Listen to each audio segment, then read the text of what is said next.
Here we go. Well, hello there. How is everyone? I hope you're well on this fantabulous, wonderful Wednesday. And Wednesdays mean one thing. Well, more than one thing, but the most important thing is the midweek hump. That's right, baby. The midweek hump. How you doing anyway? You're looking absolutely fantabulous today. I don't know how you do it. We're going to get straight into the meat and potatoes, as we have been going back into the Idaho 4 case recently. And I've got some videos coming up, you know, these type of videos that make you just step back and think about things. Because I think for some time, a lot of people who are still interested in the Idaho 4 case have been blinded by certain lights, and it has taken its toll on them. And they're perhaps, and look, we have got to consider a lot of things around this case. We have got to consider, ultimately, could Bryan Kohberger have done this crime? And yeah, he could, because anybody could. Anybody has the ability to do evil things. The flip side of the coin is, did this specific person do this specific crime?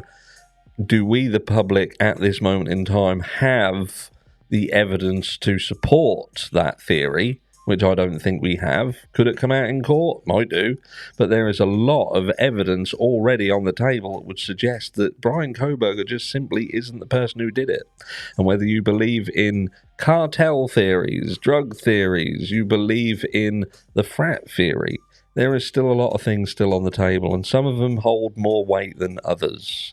Some of them have been bolstered up via social media by pointing the finger at just about every single person you possibly can. And look, if you throw enough shit at the wall, some of it's going to stick, innit? And the more you can go in depth on certain things, the more, how can I say, the more plausible it looks. It's like stories. The more you add to it, the more real it becomes. It paints this picture, this shiny picture, and sadly, that's not always right, and some people can lead you to believe that certain things happened at certain times and certain people were potentially involved in this, that, and the other, and they're just not right.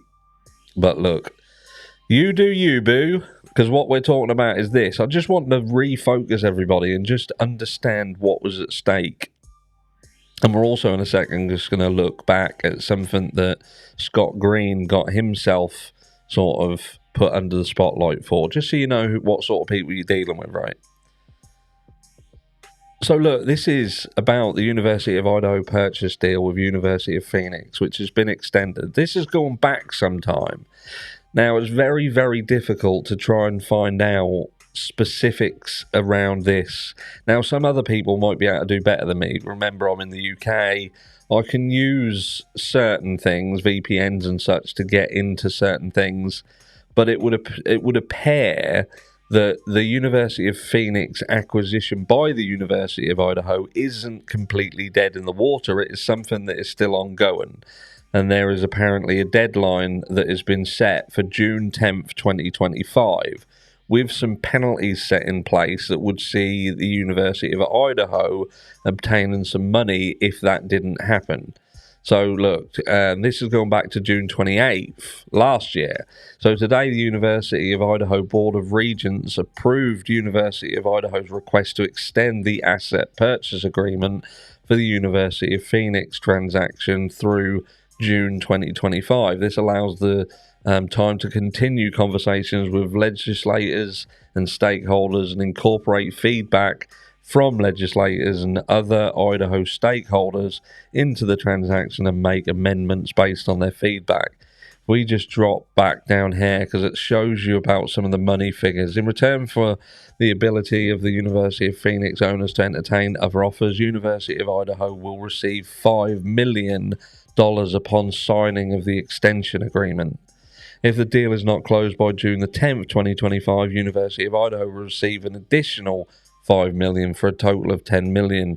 If the University of Phoenix sells to another entity, University of Idaho will receive $15 million for a total of $20 million. and we've already spoke about the acquisition costs that are around $700 million. But if we start looking into this, look, the business and educational merits of the affiliation remain strong. University of Phoenix continues to show strong enrollment growth at 8% and continues to improve retention and graduation rates. Its adjusted EBITDA is well in excess of 150 million forecasted a year ago, and its free cash flow for the year is well over 200 million. The value to Idaho's adult learners and businesses also remains strong.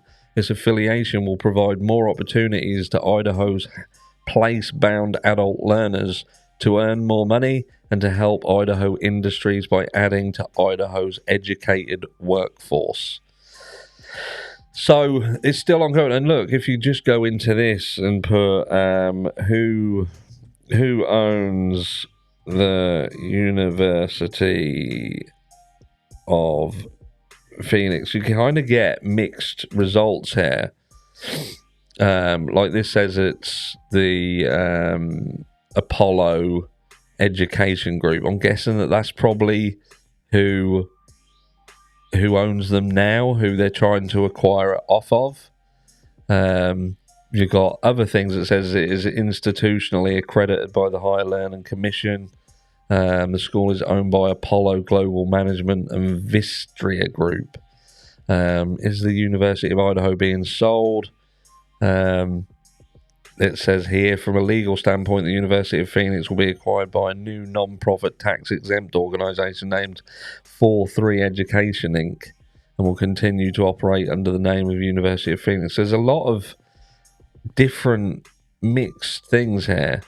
Initially, University of Phoenix will operate separately of University of Idaho in a 501c3 that is affiliated with the University of Idaho. University of Phoenix will remain an independent educational institution operated by its own president and leadership team. So again, there's mixed, but it seems to still be an ongoing deal. But look, ongoing deals.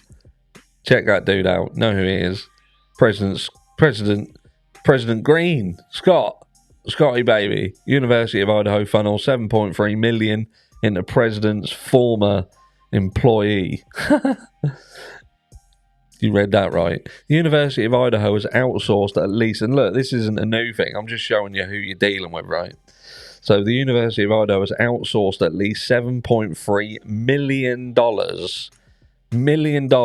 of consulting work to President C. Scott Green's previous employer, Hogan Lovells, an international law firm with 48 offices across the globe, appears to have received most of the money the University of Idaho has spent for consulting on its proposed $685 million University of Phoenix purchase.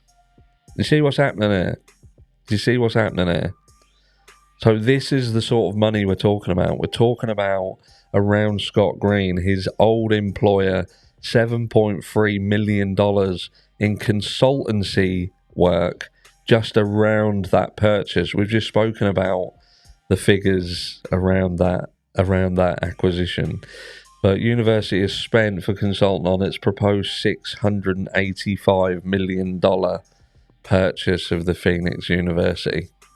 So when we talk about the Idaho 4 case and we talk about what happened and the deaths and what it means to the area and why there was such an importance on finding someone that had no connection to the University of Idaho, nobody would have wanted anything to happen that could have scuppered that deal. And you can stick your head in the ground all you fucking like. You can try and say, look over here and look at this theory and look at this because this makes the most sense. But I don't care about things like that. What I care about is the understanding that there was an over $500 million deal sitting on the table that, again, at the moment it's very difficult to completely ascertain what is going on with that deal. But around the time of this death, or these deaths, this deal was on the table. It was being discussed, and there was millions and millions of pounds of money swapping hands. millions and millions of dollars swapping hands. And you can't tell me that when this murder of this gravity and it hits the headlines like it did, and there is such a focus on it, that there wasn't people who were sitting there with their asses twitching, wondering how this was going to impact this deal. Tell me I'm wrong. I'm not. Love you all. Mwah.